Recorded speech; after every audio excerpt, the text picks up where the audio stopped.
Yeah, so the reveries are gestures made by hosts that are tied to specific memories to make them seem more lifelike. So the idea is they program a host. That host has a certain set of memories that it's supposed to have, right? I am the owner of this brothel. I came from across the sea. That's what she's doing. She's talking about when those are programmed. But that's programmed. She's remembering the prior total. Okay, sorry. No, it's not. Yeah, a so reverie is almost like, look, it's like you get someone with a set. I'm a car dealer. Your reveries are your reactions to these situations. They're pre-programmed responses. She's having total recall.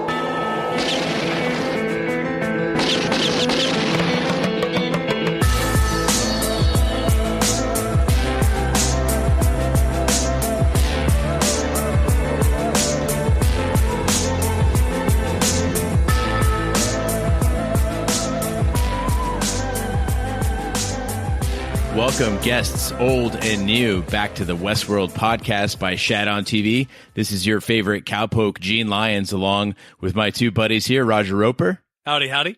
And Dick Ebert. How you doing?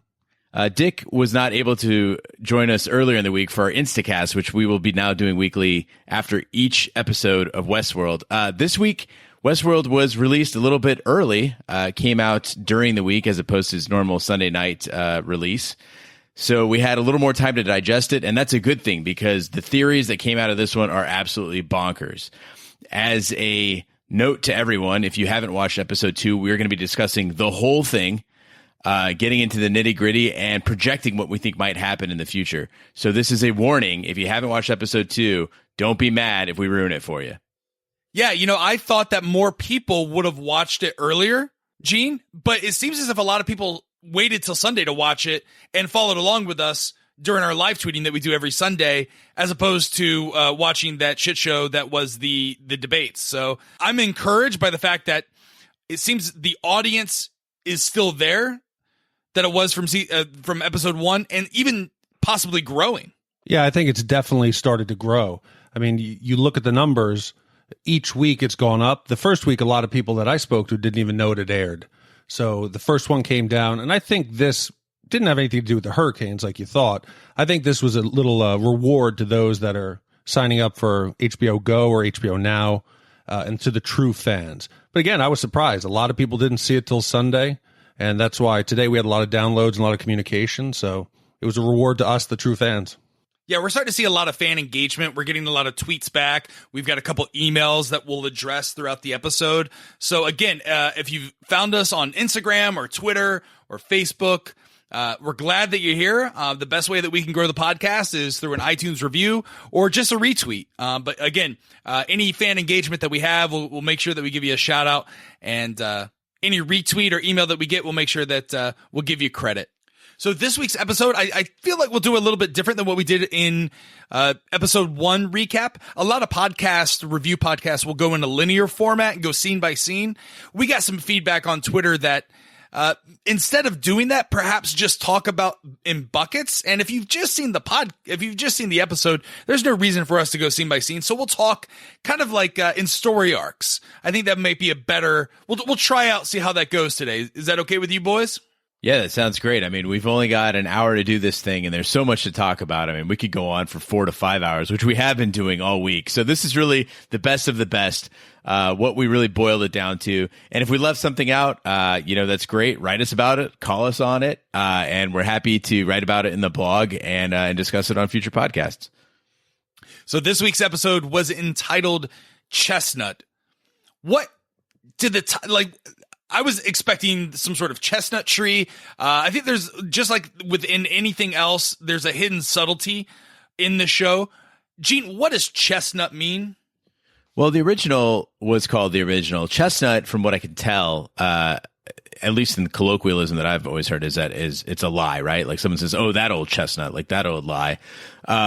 Chestnuts are also a symbol of nature, and that's pretty prevalent in like nature's representation in poetry often. But in this case, I think that they're cueing us into the fact that there is a great lie here that we should be looking for. Yeah, so the episode starts off with Dolores waking up, and I really like this opening scene because it was a throwback to the pilot, and it's the only time that we'll see Dolores waking up. But it was a repeat of showing her going through the motions through her days again. It seems though as this time she's woken up in the middle of a night, and she kind of does a sleepwalk out to a certain area by the barn. And there's almost I didn't recognize the voice that woke her up. There's someone that's telling her to go and do this.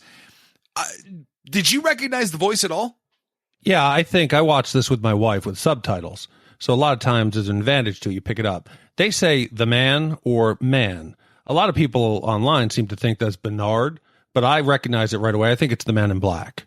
And I think that the subtitle character says that. Besides the fact that she's out there seeming to be in some dream state, have we ever seen a host walking around at night?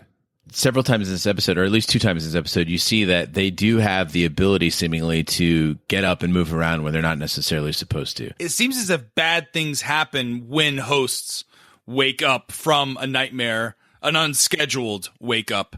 And it definitely seems as if, at least in my opinion, the fact that she's waking up and going out to this certain area, and we'll find out later, at the very end of the episode, she digs into the ground and uncovers a gun. What does the gun have to do? Who is leading her towards the gun? Dick, you mentioned that you think it's the man in black. Did the man in black plant that gun there for her to discover? Well, the voice tells her, remember. And she walks out to the spot as if she was there when it was buried. But yeah, if you look at it, it is a special revolver. It's not a standard single barrel revolver. It has below it a secondary barrel that the man in black uses later on with a special shell to shoot through the wall when he's outside the cantina and he's mowing down all the cousins. So to me, we've never seen a gun like this other than the man in black. So I believe he's planted it with her and he summons her through a memory to go back and retrieve it. This episode really took the approach of discovering Westworld through newcomers who had never been to the park before eyes. We get to meet 2 new characters, Logan and William. And to me, guys, Logan and William seemed a lot like the characters in the original movie. And if you haven't seen the 1973 movie, this is at least to me, this is very similar.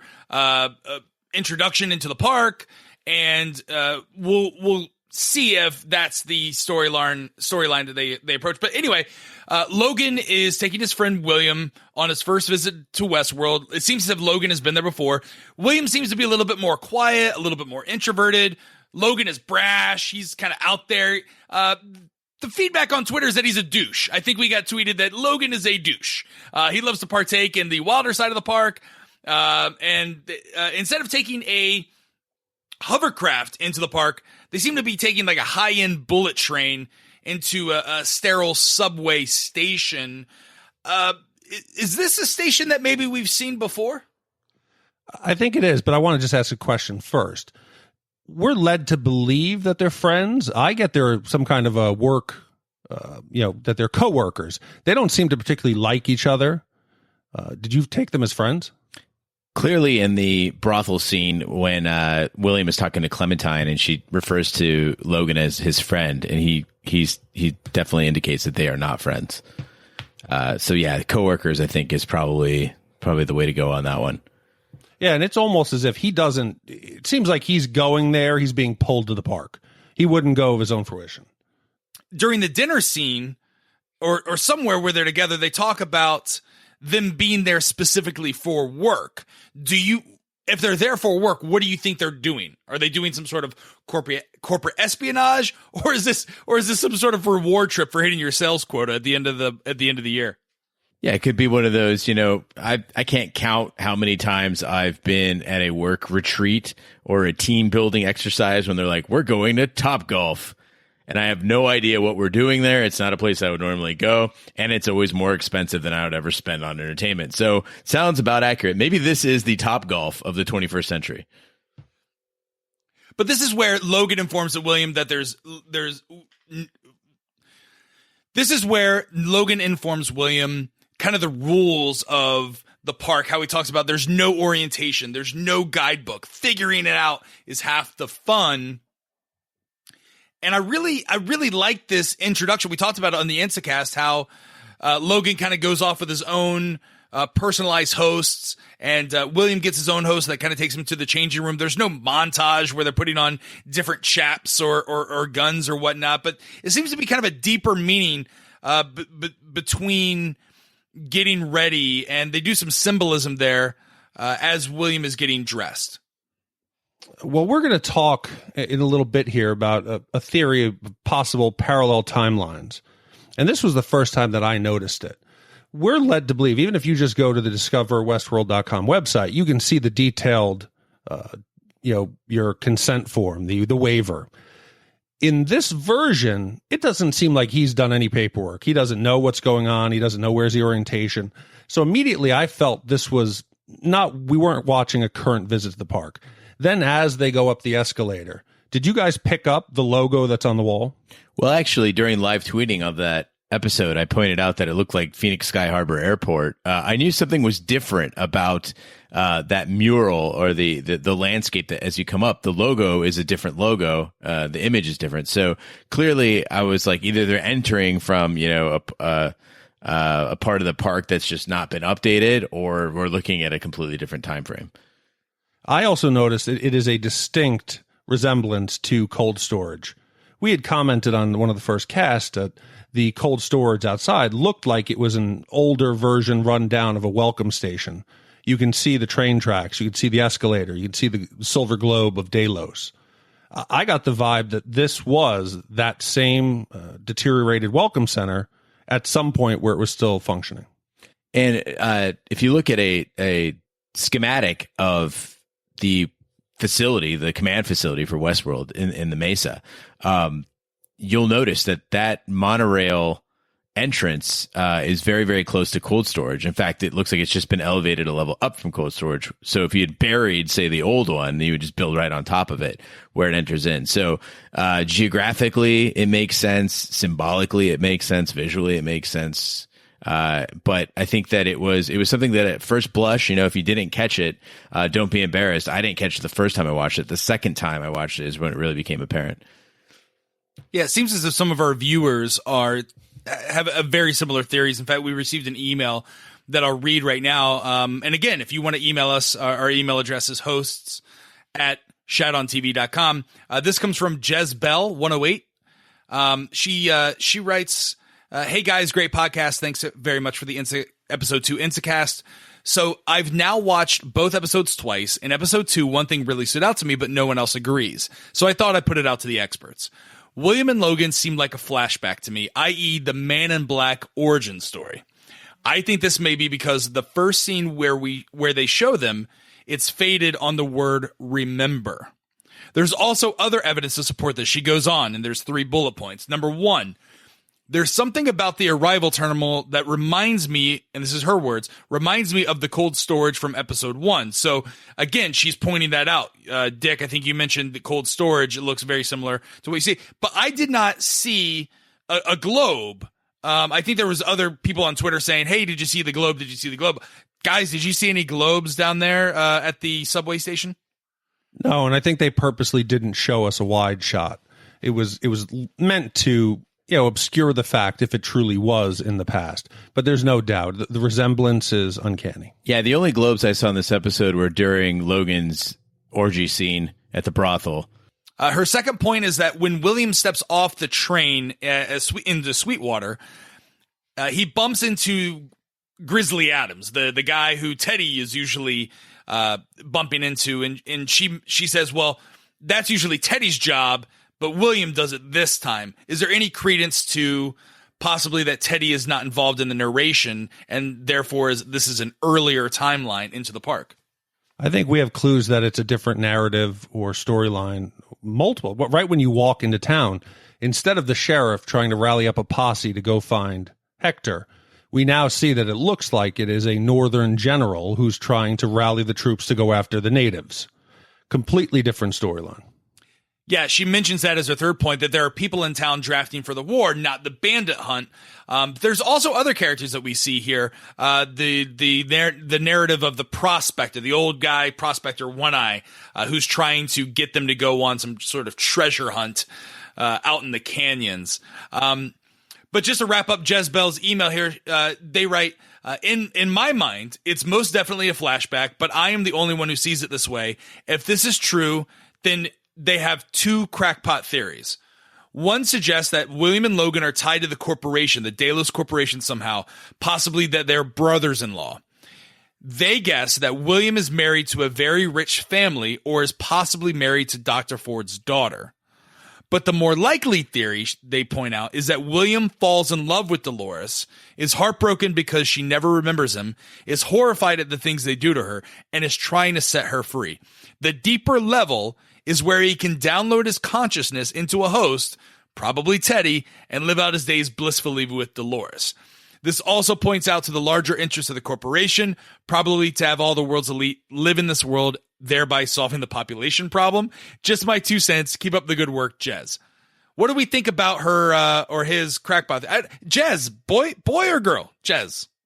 Well, I think first, you're not alone in the crackpot theories. Not necessarily both of those, but I had tweeted back and forth with a guy, John Stroymeyer. I hope I pronounced your name correctly, John.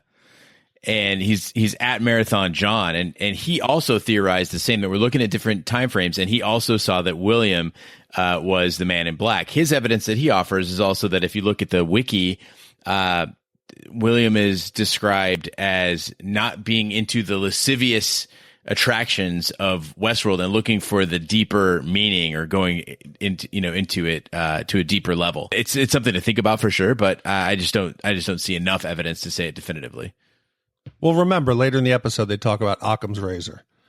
Generally, all things being equal, the simplest answer is maybe we're just looking way too deep into this, and it actually is just two new guests. One of the critics online on Twitter, at Seppenwall, addressed this, and he states that he's seen future episodes. Obviously, they released the first 4 episodes to critics, and he discredits the idea that the Man in Black is William, but he does not discredit the fact that there's possibly 2 timelines going on here. So we'll see. Did you notice that this prospector, that was another thing that tipped me off it could possibly be earlier. He was aggressive. He seemed a lot less refined, and he didn't get a clue. He did not come across to me as a realistic member of the town, more as he was trying to push you. He was selling it. To follow them in the restaurant, I felt he was an older version that was not as refined and not as eloquent. Did you agree with that as well, or do you? Absolutely. I mean, I saw that as another hint that this was from an earlier time, as the fact they hadn't gotten these hosts down to the level that they want to. You know, if you notice, they're always tweaking, right? When Maeve isn't performing up to what they wanted to perform to, they bring her in and they mess with her aggression levels. They mess with her empathy and her emotional IQ. And so I think that over the years, they've gotten better and better.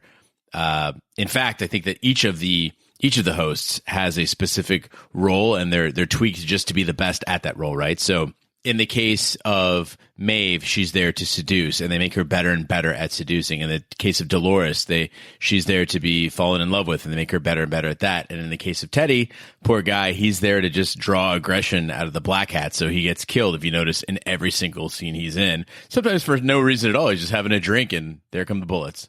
Well, I, for one, maybe I'm the only one that felt sorry for the old prospector, because he seemed like a nice guy. Like, it's obvious that there are certain narratives that the park will try and make you go on. Like we talked about cruise ships and them trying to make you go on shitty excursions. But Logan gets so annoyed that the old prospector is wanting them to go on this adventure. I bet it's fun. I bet the treasure hunt is a good time. But he takes the old prospector's hand and he stabs it right there. And is William upset over the fact that Logan did this, or what does Logan get upset? Well, William's upset, and you notice the next scene, they're in the brothel, and William's in the other room. He's got blood on his white hat, and he's just kind of trying to scrub it out, you know, while Clementine is there trying to seduce him. He's clearly not having a great time. I think his idea of what he was coming to the park for is completely different from what he's getting. I don't know if he wanted to go off with the old prospector and go treasure hunting per se, but he definitely, is not wanting to be in the brothel and not wanting to be stabbing people through the hand. No, I think the prospector is much like when you go to Disney or you go to an amusement park.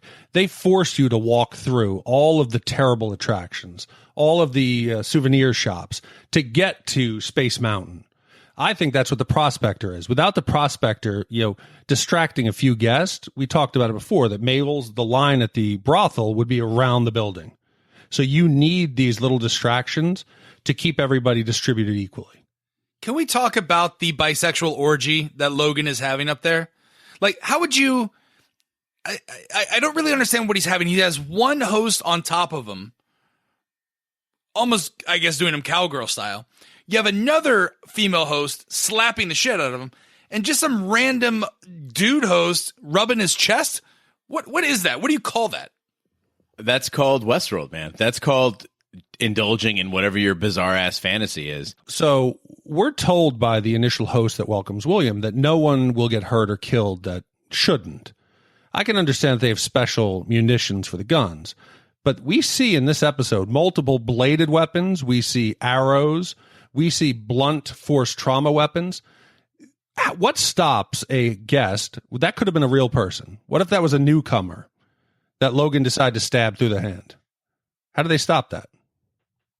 That's what I kept pointing out on Twitter. Gene, you responded to me by saying, well, legal action. Same thing that, prevents people from doing it all over the place. But the issue I think here is, how do you know, the hosts are so lifelike, how do you know that you're not, if the old prospector is just like a nice guy and you just have his hand? That would be the ultimate troll, is to go to Westworld and just act like you're a host trying to get people to go treasure hunting. Put on an eye patch, fall down in the mud, It's a slip and fall. It's the equivalent, the modern day slip and fall. You're going to sue them. It's hilarious. No, but it is a valid question where, how do they, obviously you could program the hosts not to attack guests, but how do you program guests to recognize other guests and not attack them? Now, we see the other guy in the bar who's drunk and eventually shoots Teddy. He's a complete tool. Dude is drunk. You telling me there's not going to be other newcomers in there, humans, who are going to either get tired of him and just lay him out or hit him over the head with a bottle? I think this is a bigger problem that they would have to deal with. But towards the end of the Logan and William story arc, we see William pick up the can that Dolores drops every time, and he kind of like gives it off to her and tips a hat, and there's kind of like a little eye exchange there. Are we to believe that there's going to be a romance blossoming out of Dolores and the William character? Well, if you notice, Dolores in this scene too seems to be a younger, more naive, less tainted Dolores. Again, kind of feeding into that different, time frame theory. Yeah, I think it's a testament to the skill of the actors that you know that we're watching them, that they're hosts, they're AI, that they can convey the subtlest of emotion in a way that's believable, even though we're watching it, and convey a whimsy, that there's a more innocence in her face without saying a word, without being over the top, but it was there.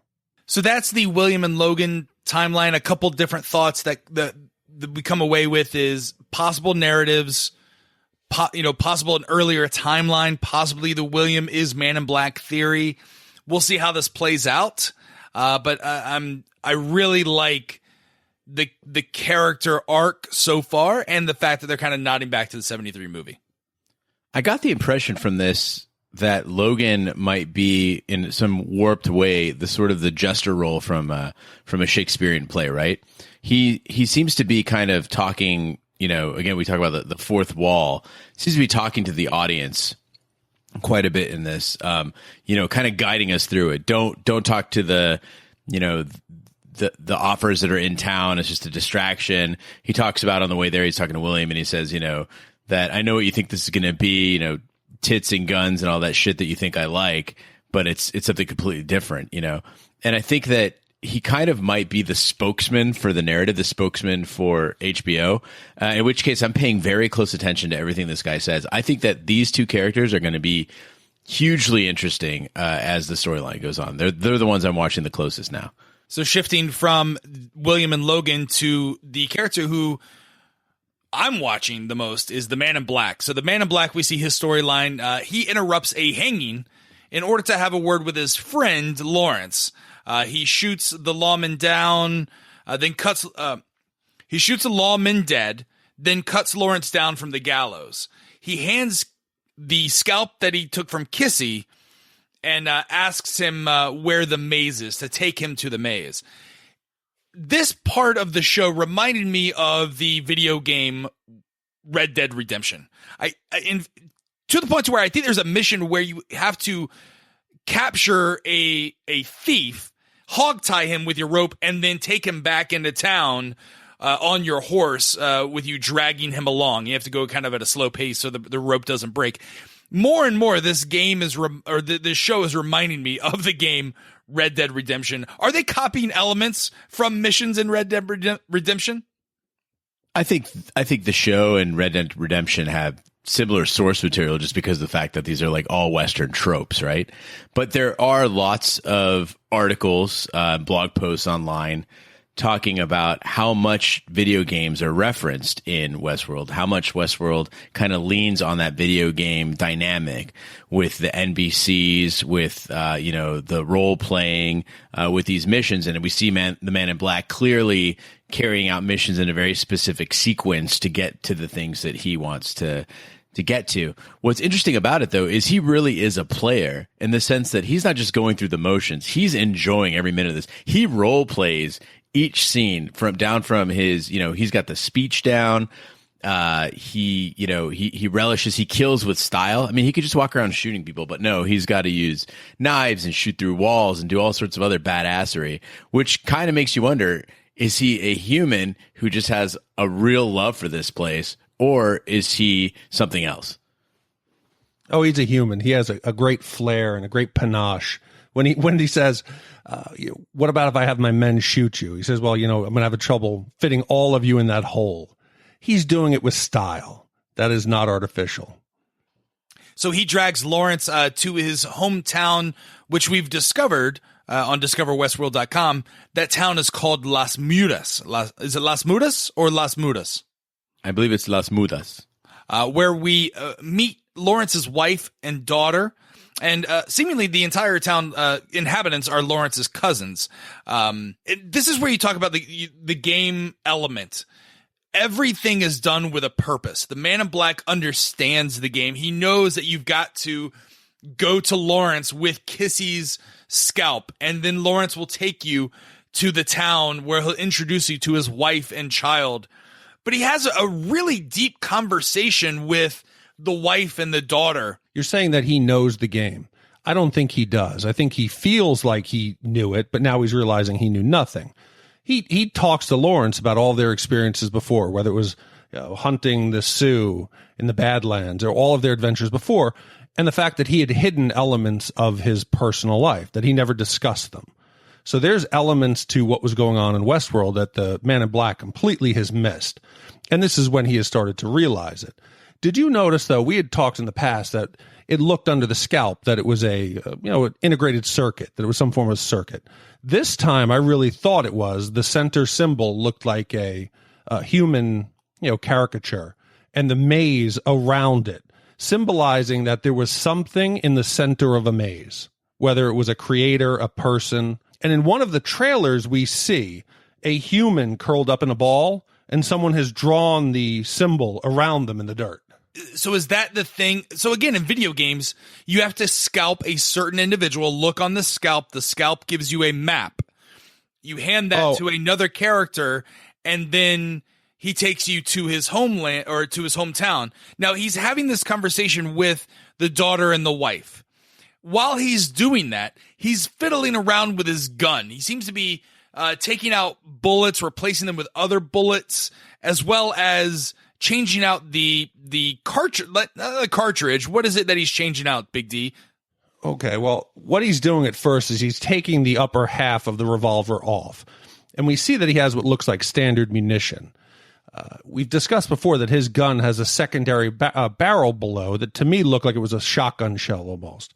There is no way that this is standard Westworld issue. He's loading that up because he knows what's coming. And later on, we see him. He uses it when he shoots through a concrete wall. There's no way these submunitions would work through that. I believe he's walking around with non-standard rounds that he's brought into the park. And you glossed over in the scene that we see he's causing so much carnage that the actual security guards that are watching the footage bring it up and say, hey, we have a guest here who's already mowed through a town. Should we slow him down? And he's told, no, let him go. That man can do whatever he wants. Do you think this is because of the he's been going there so long, he's so wealthy? What's the reason he's given such leeway? I mean, part of it I thought of is, he says, the man in black says that he's been coming there for 30 years, that you might say that he was born there. And 30 years also seems to be the time frame since that last major incident. I do wonder if he's a force that they encourage to be there because his presence is good for the park, that it somehow is either mitigating a negative force or negative machinations, or if maybe he has a right to be there for some reason. It could be Ford's decree that he is allowed to be there. Well, the staff has to be aware of, they see all interactions. They're aware of what he's hunting for. If this was truly something he should not be seeing, they could stop it. So they're allowing his hunt for the maze. Oh, absolutely. I don't think he's doing anything that's not allowed. Obviously, they're seeing him. But at the same time, you have to think, how high does that order go? Like, where is it coming from? Who benefits from whatever he's doing? And is it as simple as satisfying a guest, or is it something more that someone up top, this Westworld does seem to be, there's a lot of dissent in the ranks, but there's also, when someone says no, it's no. So there's a shootout between Lawrence's cousins and the Man in Black, and the Man in Black just takes care of business with precision. For as big as the shootout was in episode 1 with the Hector gang, I enjoyed this shootout much better. I just really love the Man in Black character, and Ed Harris is just chewing up screen time. After that is done, he starts dancing with Lawrence's wife and shoots her dead in the head. We talked about this on the Instacast. I don't think that he did it maliciously. He did it because he knew that if he killed the wife, it would unlock the daughter telling him some sort of secret of where the maze is. Well, he even says, the Man in Black says that, when that there's all these layered emotions in the hosts, and that the deepest, the most real, the most genuine is suffering. And so that seems to be the emotion that unlocks other things, that gets down to the core of their programming or the core of what their secrets are. And so he's using suffering as a tool, and which makes it very clear that he has to get very creative to make sure that people suffer as much as possible. So the daughter says the maze isn't meant for you, but tells him to follow the blood arroyo to the place where the snake lays its eggs. Now, where is this? Later on, we see Dr. Ford, and we'll talk about this, kind of go off into a desolate landscape, and there's a snake there that he encounters and can control the snake and turn it on and off. I didn't see any eggs around the snake. Could that be the place? Or, and hear me out, could it have to do something with Armistice, Armistice's character is the low-rent Charlize Theron that we saw in episode 1 during the shootout. She has a snake tattoo on her face. Could she have something to do with the blood arroyo where the snake lays its eggs? No, I think the clue is obviously describing a geographical feature. I'm guessing that the snakes are a river and that the eggs are some physical characteristic. The tattoo on the side of her head really isn't going to do you any good as a map to a specific geographic location. So I think it's topography. But I want to touch on something. The suffering, the daughter snaps. She breaks character. She comes away from the suffering daughter, mother just shot. She goes right into almost like she's rebooted.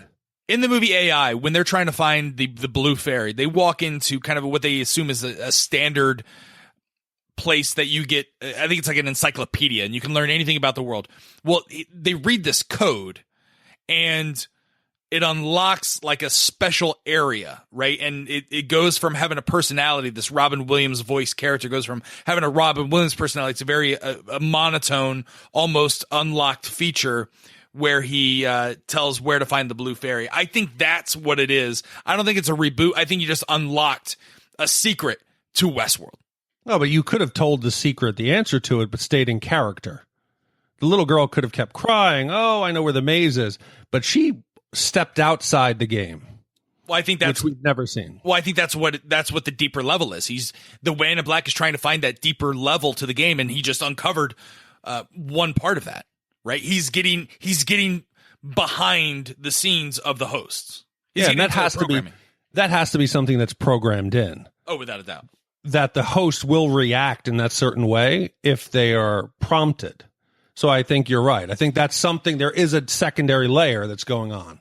Yeah, and talking about the secondary layers and the programming, we see Bernard throughout the episode having different interactions with people. He's down with Elsie in the tunnels, and there seems to be some disagreements over the host. Elsie wants to pull Dolores, worrying that if Abernathy's episode was not dissident, it could be contagious. So kind of a throwback, a wink back to the 1973 movie that this contagion is spreadable. And we see that when Dolores whispers to Maeve the phrase, these violent delights have violent ends. That seems to be the contagion, the reason for the host having the reveries. Bernard voicing his concerns to Ford is concerned that the photo alone that Abernathy saw could not have caused that level of corruption. He thinks it might be sabotage. Who do you think is sabotaging the host in the event that Bernard is right?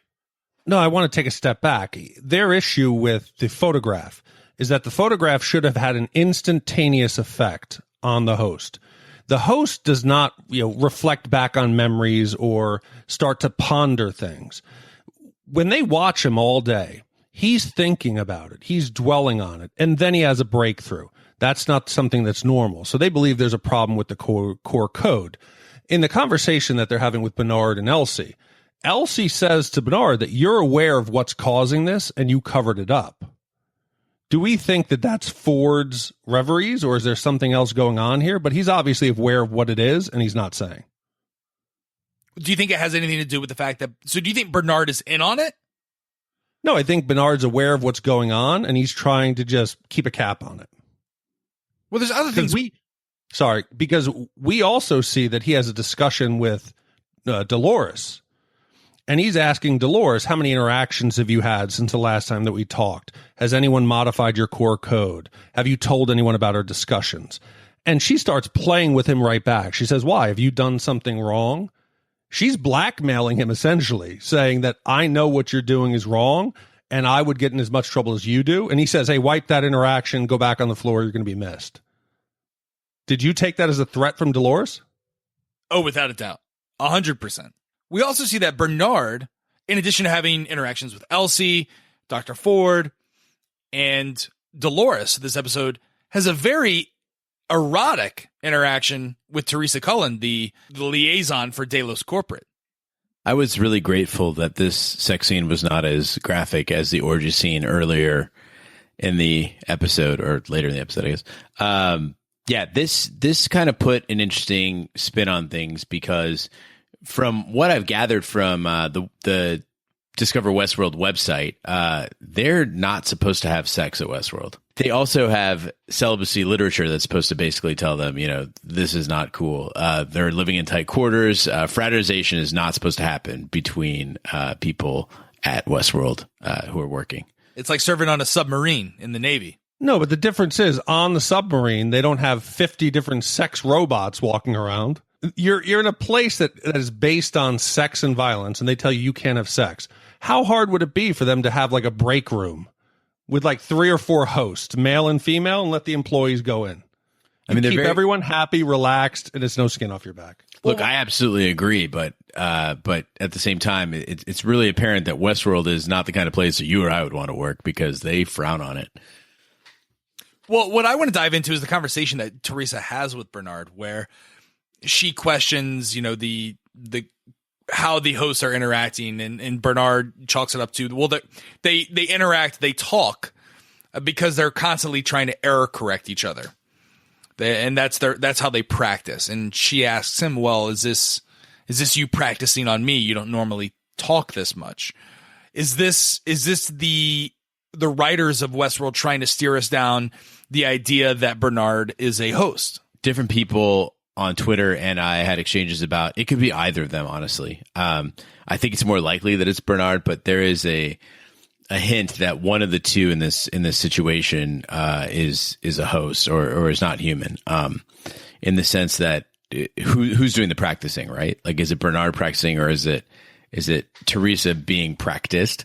So I'm not sure at this point which one it is. I'm still, I think, on the voting when we did our rye whiskey bet.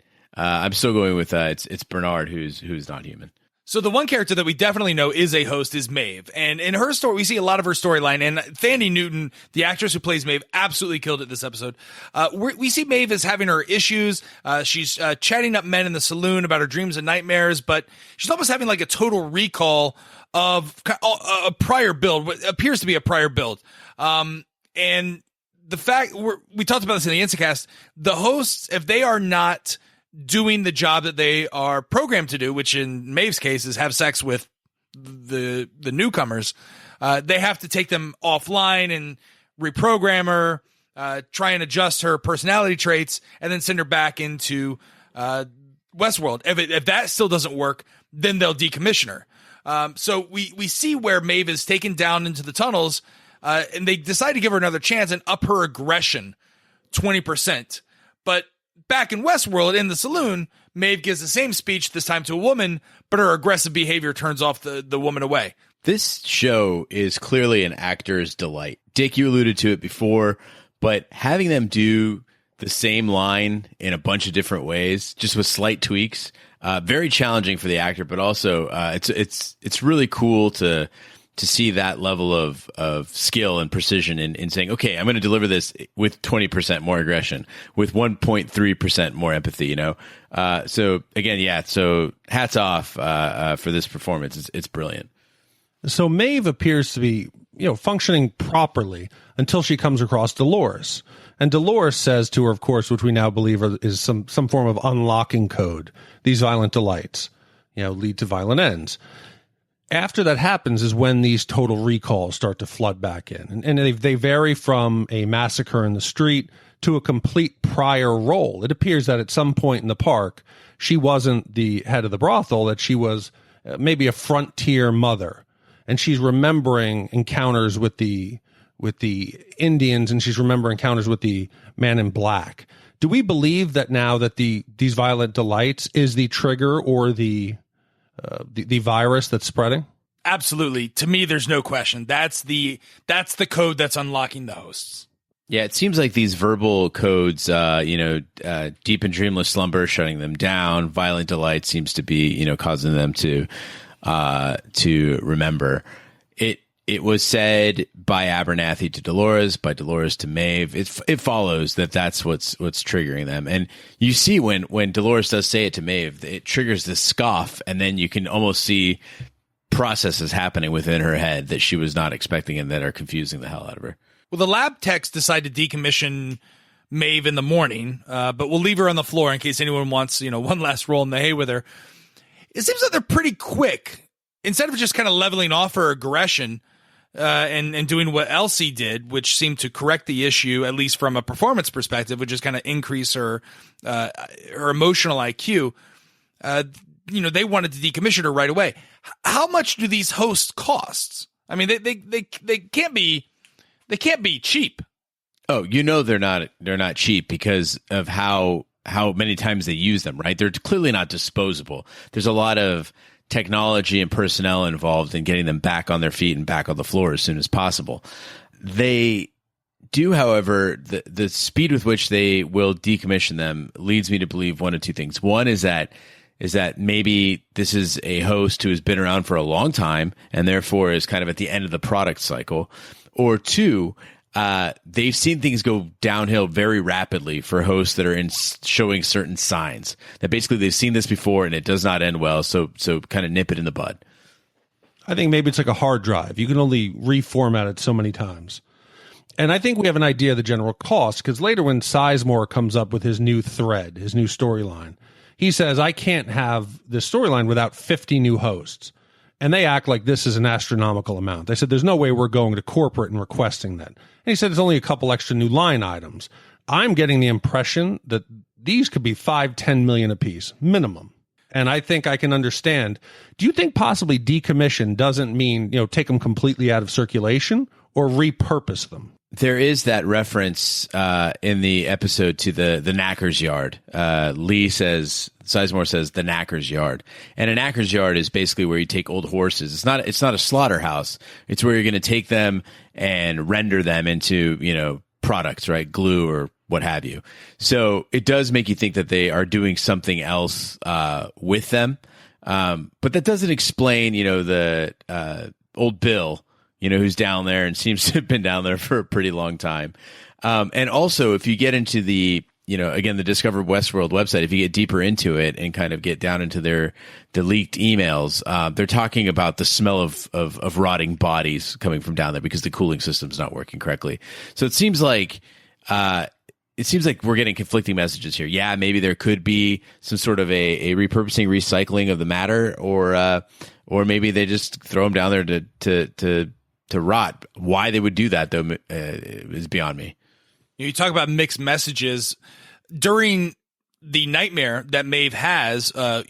Dick, you talked about it's possibly a prior life that she's remembering in this nightmare, where there's an attack on the prairie from a bunch of native braves. Maeve scoops up her daughter, runs back to the household, and picks up a shotgun from the wall and is waiting for the native that we see through the window and is about to come in through the door. But when the door opens, we don't see the brave anymore. We don't see the white and black brave, which we learned on Twitter. It was tweeted to us that that's historically incorrect. Apparently, the Native Americans did not have white or black paint. Yeah, I'm calling that either it's because it's her nightmare, and so it's just, whatever her interpretation is, or that Sizemore is just a hack writer. Instead of being the brave, the white and black brave, it's actually the man in black. She shoots him, but as we know from other interactions, people who try to shoot the man in black, it's simunition, kind of goes right off his chest. 2 questions. I'm sorry. She shuts her eyes, accepting because her life is in her. All right. Why did the native change to the man in black? Is she remembering the man in black has killed her in a previous storyline? Or has the man in black been there before? Is he the native? So the way I'm seeing it is we're told that they have the concept of nightmares to explain to them if they have any memory of what's going on in maintenance. So you note that when she wakes from this memory, she is in surgery, right? I believe that it's her body's way of explaining being in surgery during shutdown mode. I don't think any of it is real. It's basically she's trying to take memories and piece them into what's actually happening. And so the things that are fearsome to her is this scalping experience and also the man in black. Those are things that she's afraid of. I have to disagree with you on this one. I believe that when they're going to decommission her, they put her in sleep mode like she's supposed to be. And in sleep mode, they're not supposed to dream. They have the concept of what dreams are and to explain things that are unexplainable to them. But she is dreaming. She's having memories of a past build that are frightening her so bad that she uses her trick, counting back 3, 2, 1, which essentially wakes her from her sleep mode. She wakes up on the table, and I don't believe the two had anything to do with it, other than we now know she is, yes, dreaming, and that she has the ability to wake herself up. Oh, I agree on those points. I think that she is having what a host would have as a nightmare, a dream. I do believe that. But do you believe that the dream is based in experience, or it's just they have the ability to fabricate dreams? No, I believe that she has memories that were pre-programmed from previous builds, and that in this situation that is a highly stressful, highly painful situation, presumably, that they put her in sleep mode and they're working on her. She's that's affecting her memory, right? Her memory is going back like a dream and trying to access and make sense of what's going on with her in the surgery by bringing in these memories that not supposed to. And then she forces herself awake again with her 3, 2, 1 dream, not knowing that she just woke up at the worst time possible. That's a complete dick move. If they program hosts to feel pain or to feel things when they're kind of in sleep mode, that's mean. I don't think they program the host to feel anything when they're in sleep mode. I think, honestly, it's a situation where the unlocking by Dolores, by saying the violent delights phrase, unlocked Maeve's ability to wake up during sleep mode. I think that's what the contagion did to her, because the technicians were completely alarmed by this, and they were scared. Maeve picks up a scalpel and is about to attack them because she's not sure what's going on. Why are these people cutting me open in the abdomen? And she kind of runs away and discovers this body shop of hosts that have been killed during the prior day, kind of being hosed down. We assume for infection or just being cleaned up. The meds finally catch up and they tranquilize her and drag her out before anyone sees. But, that was completely frightening to me. Waking up in the middle of a major surgery is a huge, huge nightmare of mine. And that's, that would totally freak me out. We know that this has not happened before. On the table they're working on her, there's no restraints. There's nothing done to hold them down for some inadvertent waking. If you ever watch any of the nature shows when they tranquilize and work on wild animals, even if they're tranquilized, they still secure the lion down so if it wakes. These guys have never seen it. They assume immediately that they forgot to put it in sleep. So we know this is a first occurrence. Yeah, and you could definitely tell that in their eyes. And again, this scene totally freaked me out. The one thing that also freaked me out is they were working on her because they found an MRSA infection. We talked about this on the Instacast. Can you catch infections from hosts? Like, is there the ability to catch a sexually transmitted disease from a host? I don't believe there's the ability to catch a sexually transmitted disease from a host. That seems like a massive liability. Plus, they're going to have, all sorts of biometric screening before you're even allowed into the park. So I imagine they would kind of catch that you have an STD and maybe not let you in. MRSA again, we've established that there's organic material to these hosts, and so therefore, it's a bacteria. It's gonna grow on organic material. So if it's not, sterile, I don't believe though that like if you have sex with a host who has a MRSA infection in her abdomen, that somehow you're gonna get, I don't know, a MRSA infection in your penis or something like that. Now, if you fuck the wound, I don't know if that's your fantasy. Who knows? Well, I'm trying to think of a segue from. Well, if they don't let people in with STDs, I think they're missing out on a good percentage of the population. I think a lot of these wealthy guys, they're going to have some diseases, and I think they're actually making the point that the body shop didn't do a good job of cleaning them out.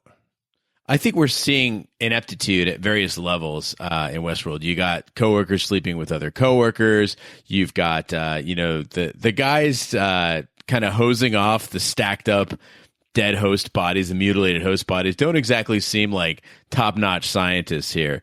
Sizemore's got his tantrums. I mean, this is not a tightly run ship by any means. You have Elsie kissing other hosts, kissing the robots. Listen, in any theme park, if you've ever worked for any theme park, whether that be Walt Disney World, whether that be Universal Studios, Knott's Berry Farm, you know that behind the scenes, underneath the tunnels at Walt Disney World and the Magic Kingdom, that's not what you're seeing up above. That's not the polished area. There's trash shoots and drama going on between cast members. I mean, this is typical behind the scenes stuff of what you see at theme parks. But the one character I want to finalize on the podcast talking about is Dr. Ford. So we see a little bit more, and again, he's as mysterious as we encountered in the first episode. Dr. Ford takes an elevator up to the middle of kind of the wilderness of the park. There he meets and encounters a young boy who introduces himself to Dr. Ford and says, I'm out here on holiday with my family. And they have kind of a conversation that leads me to believe that this boy was either made in the likeness of one of Dr. Ford's grandsons or possibly even Dr. Ford as a child. Did you pick up on that as well? I think the resemblance is uncanny. I think if you see a screenshot of them or go back and look, they're wearing almost the exact same outfit. Dark slacks, dark top, suspenders, white shirt. They look like either grandfather, grandchild, or maybe an earlier version of him. But Dr. Ford is not at all startled that this child is walking out there in the middle of nowhere. He expects it, so he knows it's there. As the two walk, Dr. Ford is looking for a town with a white church. Again, this is a desolate area. He says you can create anything out of your mind. And he starts to make a church bell. He says to the child, don't you see it? Don't you see the town? Don't you see the white steeple? Don't you hear the town's bell? And whether it's some subliminal suggestion, you can hear that the child hears it, and the child says, yes, I can see it. I think that Dr. Ford admits he's been planning a new thread or a new storyline, something big, something that's never been done before.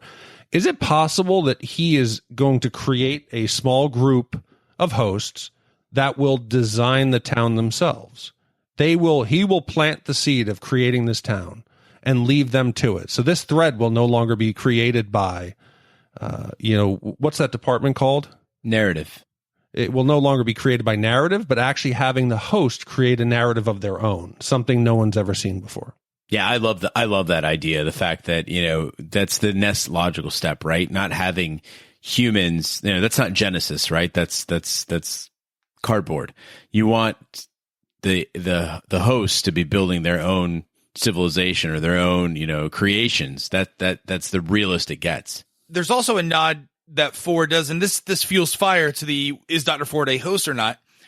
They point at the mechanical snake here, or the snake is mechanical, and Dr. Ford with a wave of his hand is able to make the snake stop before, restarting it again. And then when he's done with the boy, he kind of says, I'm done with you. And the boy just kind of turns around like a host and walks away. Is Dr. Ford a supercomputer, or does he just have these omnipotent powers because he's essentially playing the god? Like, everyone knows that he's the human that created all of this. Well, he says the entire world is magic except to the magician. He is the magician here. We've never seen anyone control the host without anything other than verbal commands. The fact that he can control the snake, he can control the boy, he tells the boy, go walk off, don't come back, leads me to believe that he's not human. How would he be controlling them? He has to have some non-human ability to communicate with the other machines. I agree. When you look at the scene where Elsie is running diagnostics, she's got the glasses on. You've got other techs that have, different instruments, tablets and whatnot. Ford is never seen with any of that stuff, right? He seems to be able to interface with everything without using any additional technology. We also see Dr. Ford interacting with Sizemore. Sizemore is creating a new vicious storyline that will provide, in his words, horror, romance, and titillation. The one he labels Odyssey on the Red River. In having the conversation with Teresa and begging for more hosts so that he can add this new narrative to the park, she asks him, well, have you run this by Dr. Ford? His response is Dr. Ford hasn't weighed in on storylines for years. Why all of a sudden does Dr. Ford sit in on this presentation? I mean, it could be a variety of reasons. It could be that he feels that his tenure is coming to an end and that he wants to make some sort of a lasting impact. It could be that he feels he's finally had enough and the park is going in the wrong direction. Or it could be that there's something that he really, really wants finally, that something is driving him that he hasn't felt in a long time. As being someone who, for a living, has to give presentations to people so that they can buy my product, I really felt for Sizemore in this situation. He gives a very grand, perfectly rehearsed, hits all his marks. The screen behind him, the timing is impeccable for the Odyssey on River. It looks like it's fun. It's a fun thing to do, but Ford immediately shuts him down. Says no. He's a complete tool. He says, I'm going to make Hieronymus Bosch look like he's doodling kittens. Are you crazy? He's comparing himself to the Netherlandish painter from the 1500s who was known for detail, landscapes, setting up fantastic imagery, being very detailed. He's saying that his story is so detailed that it's going to blow people away. And it's such a heavy-handed narrative. The name alone, Odyssey on the Red River, terrible. And then you look at what he's offering. What is it? More of the same? You've got to fight some dude. You got to fuck some chick. You've got a sidekick. Who cares? How is this anything new? It's just bigger. That's all it is. And that really does follow, Roger, along your lines of the theme park idea, that it's just the same shit, but just bigger and more grand. How is that any different? No, people have an appetite for something new, something different, or a better version of something that they recognize is subtle and small. So you're saying that the guests were not clamoring for vivisection and self-cannibalism? And the Ouroboros? He does not have the pulse of their clientele. And I love that Ford puts him in his place and says, this story doesn't tell us about the guests, it tells us about you and who you are. Also, has a more devastating no ever been delivered on screen? I mean, just brilliantly executed. That no.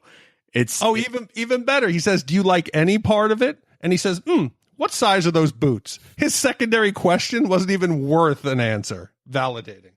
But I like how Ford says the no. He says, this is, the Odyssey on the Red River is nothing more than a parlor trick. He says the guests that we want, the new, that come to the Westworld, it's almost like he's talking to the audience of Westworld. They don't return for the obvious garish things we do, right? The having sex with, having bisexual orgies in Maeve's saloon, or, lighting up Teddy and using him as target practice when Teddy's just kind of sitting there. They come back for the subtleties. They know who they are, and they want a glimpse of who they could be. And then he leads Bernard up to the area that he was exploring before with the boy, and he says, this is the new story. This is the beginning. He's been working on it for some time, and we see like kind of a black steeple, it almost looks like an oil derrick, but it's a black steeple for a church. Now, how does that incorporate into the story? If he's asked the kid earlier, do you see the white church? Why are we seeing a black church steeple here? What is the new story? I think he's inviting the child, who we believe is a host, to use his imagination, which is an ability that most hosts don't have. He's saying, envision something, view it, and it can be a reality. I think what he's built out there was either the prior sight of something, whether that's marking a grave or something, an event that's happened in the park's past. But that child, I believe, is part of a bigger group. And he's inviting him not so much about what that black steeple is, but what could be. He's planting the seed of creation.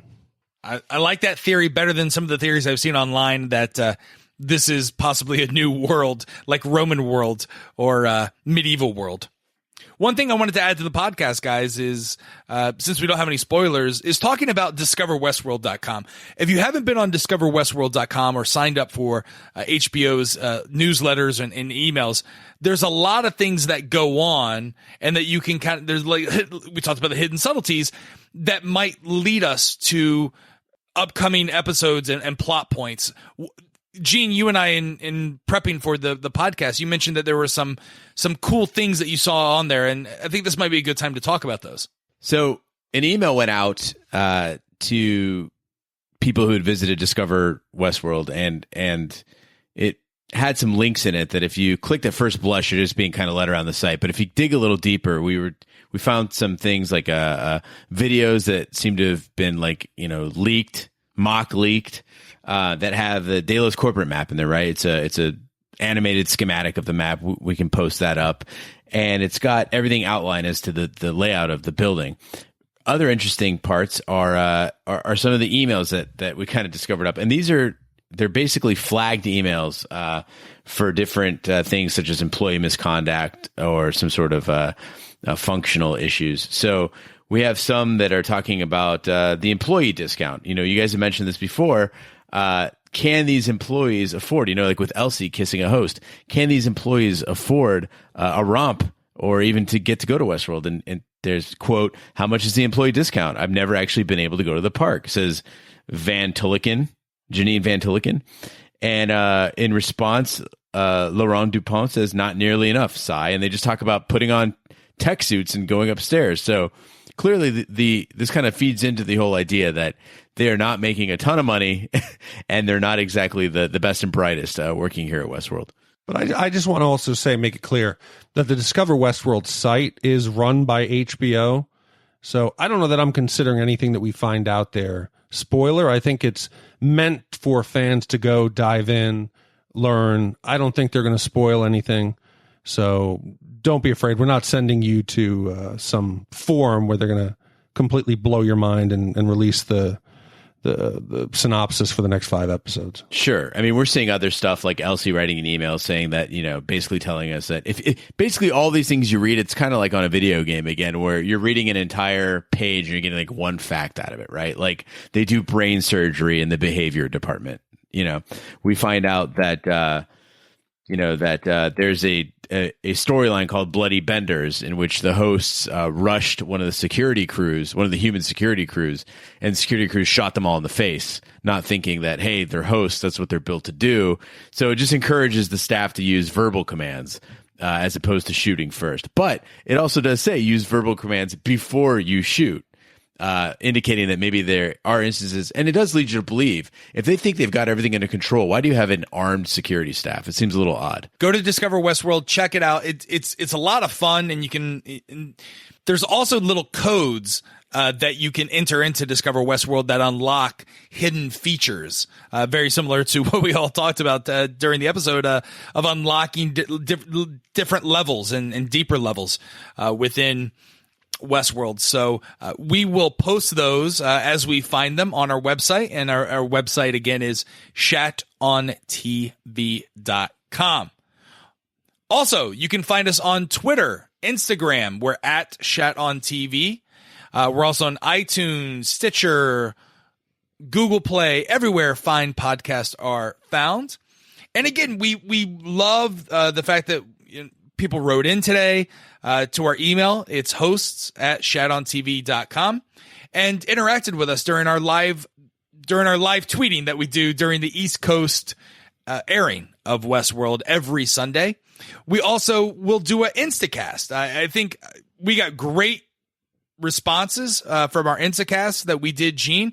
Dick, we hope that there won't be another hurricane that will prevent you from joining our Instacast, but I think that's something that we want to do every Sunday night. Just a quick recap, kind of an Insta take, if you will. I think, Gene, you called it an Insta pod, but just getting our initial reactions as a kind of a preview for what we're going to talk during our big cast. Absolutely. And we try to keep the time on this full podcast down to about an hour. But if that's too long for you, catch that Instacast. It's a quick 30-minute or less bite.